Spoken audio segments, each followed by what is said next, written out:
Mumonkan, case number 5. Kyogen's man up in the tree. We're trying to keep these videos under 20 minutes, so in this case we will only focus on the main part of the koan and elaborate on that. Main case. Kyogen Osho said, "It is like a man up in a tree, hanging from a branch with his mouth. His hands grasp no branch, his feet rest on no limb. Someone appears under the tree and asks him, 'What is the meaning of Bodhidharmas coming from the West?' This question, another way to put this is, what is the quintessence of Zen Buddhism? Or what is the meaning of enlightenment? So back to our poor man, he's hanging there from a branch, and you have this guy under there walking by and say, 'Hello there, hello, good day. What is the meaning of enlightenment?'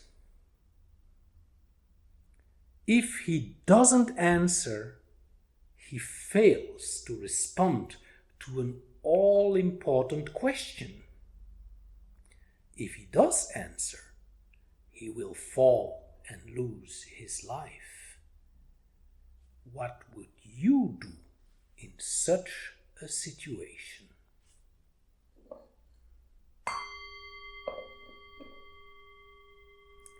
Let us start with a little bit of Zen history first. Kyogen is a Zen teacher of the 8th or 9th century in China, and he was studying under Hyakujo. We already met Hyakujo in case number 2 in the story of Hyakujo's fox.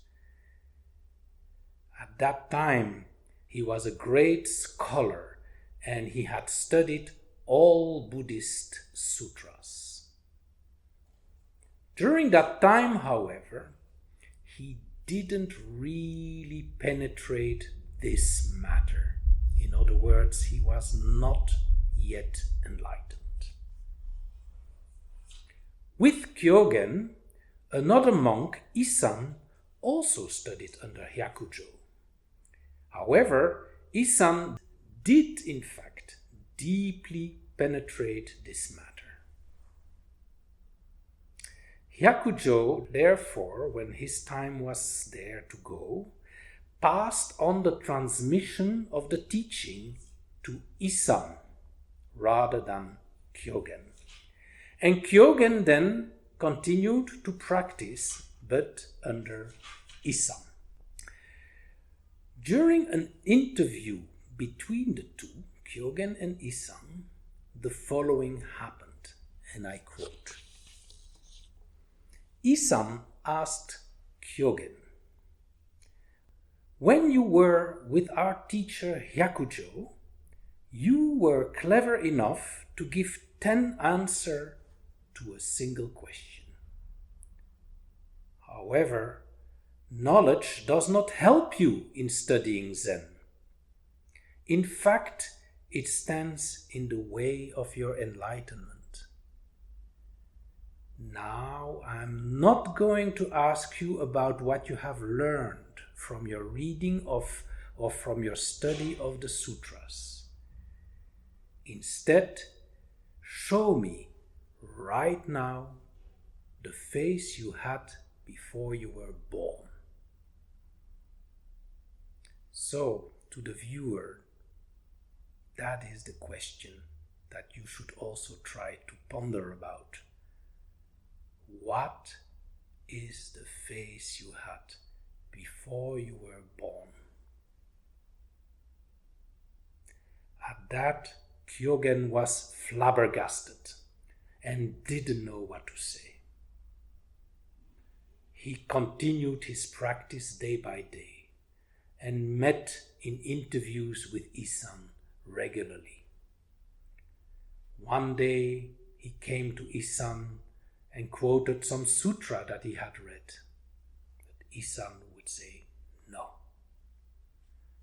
Another day he would come and quoted a nice verse that he had learned about. Isan would reject it, saying no. Another day he would come to the interview with a nice explanation about these matters to show the face before he was born. Isan would reject it again and again and again, and months went by this way. Kyogen became more and more depressed. Finally he said to Isan, "I beg you, please explain it to me." At that Isan responded, "Whatever I say belongs to my own understanding. How can this be of benefit to you?" After that, Kyogen's depression continued. He ended up burning all his books out of despair, and he left the monastery, became a gravekeeper somewhere far away. This kind of situation is comparable to our main koan. Kyogen at that moment felt like this man hanging in the tree from his mouth.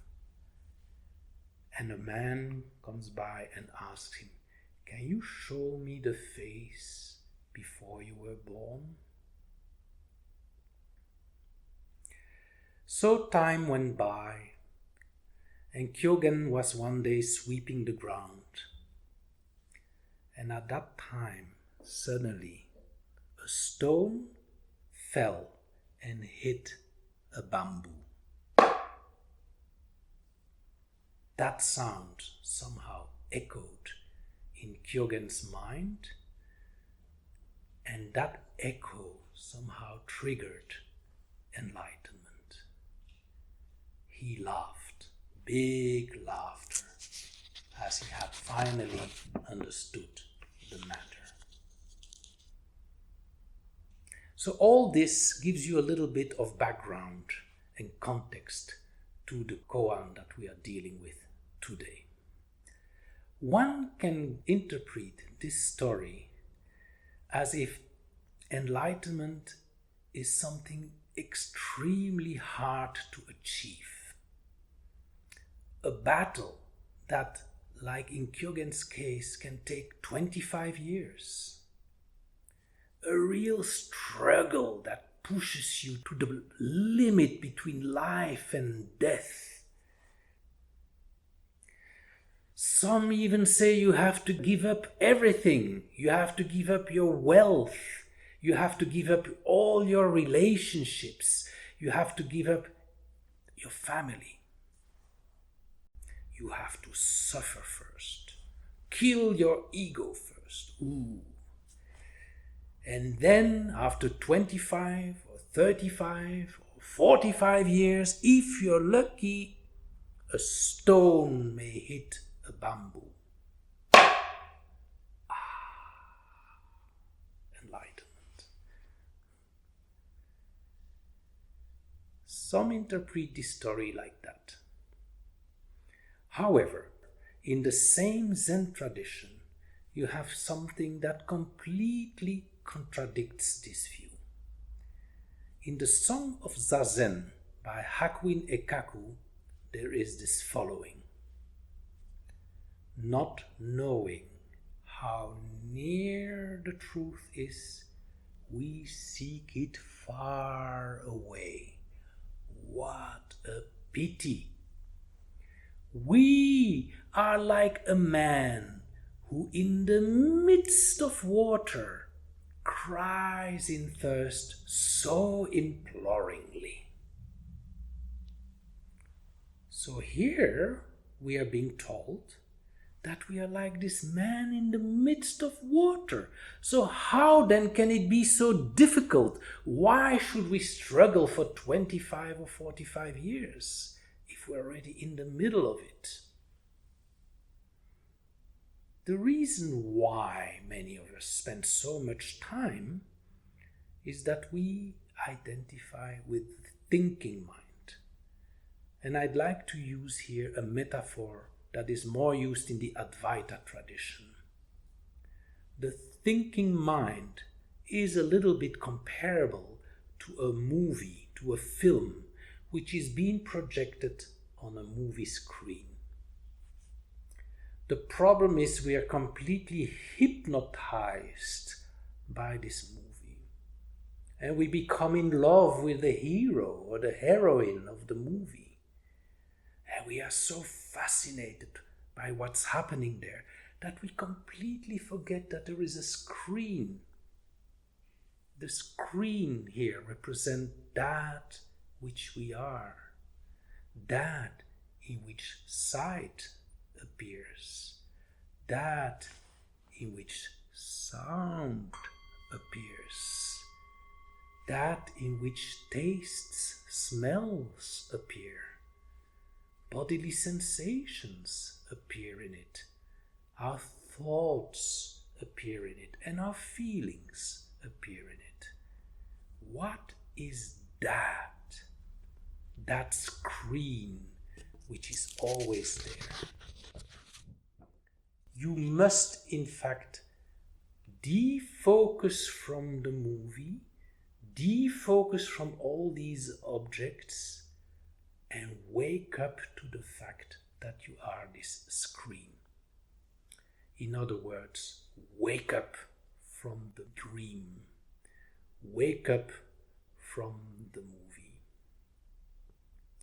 And our friend Kyogen took so long to get it because, as so many do, he was trying to look for that screen in the movie itself. So you have a movie and you're trying to look for a little screen here in the movie instead of defocusing.